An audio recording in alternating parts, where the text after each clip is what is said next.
10 मिनिटात मित्राकडे जाऊन येतो असं सांगून कोल्हापुरातील पाटोळेवाडी येथील इंजिनियरने परिसरातील हाऊसिंग सोसायटीच्या 6व्या मजल्यावरून उडी घेऊन आत्महत्या केली। श्रीकांत सूर्यकांत काटकर, वय वर्ष 33, राहणार लांबोरे हाऊसिंग सोसायटी, पाटोळेवाडी, कोल्हापूर असं त्याचं नाव आहे। आत्महत्येच्या कारणाचा पोलीस शोध घेत आहेत।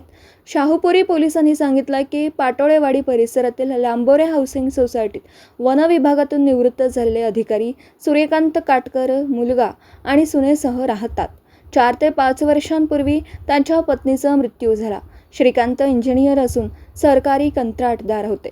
त्यांना 2 उच्च शिक्षित बहिणी असून त्यांचा विवाह झाला आहे। मे महिन्याच्या सुट्टीत दोनही बहिणी मुंबईहून घरी राहण्यासाठी आल्या। दुपारी 1 वाजेच्या सुमारास श्रीकांत यांनी वडिलांसोबत घरीच जेवण केलं। वडील बहिणींना सोडवण्यासाठी स्वतःच्या 4 चाकीतून मुंबईला गेले। ते बाहेर पडल्यानंतर जवळच मित्र आले आहेत, त्यांना भेटून येतो असं सांगून श्रीकांतही बाहेर पडले। घरापासूनच 200 मीटरवर असलेल्या हाऊसिंग सोसायटीच्या 6व्या मजल्यावर गेले।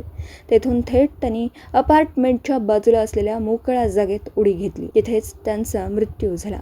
6व्या मजल्यावर तपासासाठी गेल्यानंतर पोलिसांना मोबाईल सापडला। मोबाईलचा लॉक काढून पोलिसांनी त्यातील शेवटच्या 3 डायल केलेल्या क्रमांकांवर फोन केल्यानंतर श्रीकांत यांची ओळख पटली। घडलेला हा प्रकार वडील काटकर यांना कळवला। ते कोल्हापूरला परत येण्यासाठी निघाले आहेत। श्रीकांत यांच्या पत्नीला घटनेचा धक्का बसला। त्या 10 दिवसांपूर्वीच माहेरी गेल्या होत्या। त्यांचे वर्षभरापूर्वीच लग्न झाले होते। आवाज आला आणि सर्व बाहेर आले। श्रीकांत यांनी उडी घेतल्यानंतर मोठा आवाज झाला। त्यावेळी या इमारतीतील वॉचमनच्या पत्नी बाहेर आल्या। त्यांना अपार्टमेंटमध्ये चप्पल पडल्याचं दिसलं। त्यावेळी अपार्टमेंट समोरील एका व्यक्तीने त्यांना ओरडून सांगितलं की कोणीतरी खाली पडलं आहे। त्यावेळी आरडाओरडा झाल्याने परिसरातील रहिवासी जमा झाले। 75 फुटावरून घेतली उडी। श्रीकांत यांच्या घराजवळ असलेली अपार्टमेंट 6 मजली आहे। या अपार्टमेंटच्या पायरी चढून ते इमारतीच्या टेरेसवर गेले।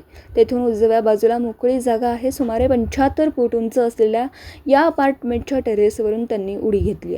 त्यानंतर मोठा आवाज झाल्याने परिसरातील रहिवाशांनी त्या ठिकाणी धाव घेऊन पोलिसांना माहिती दिली। मराठी एस न्यूजसाठी कोल्हापूरहून स्नेहा मांगुरकर।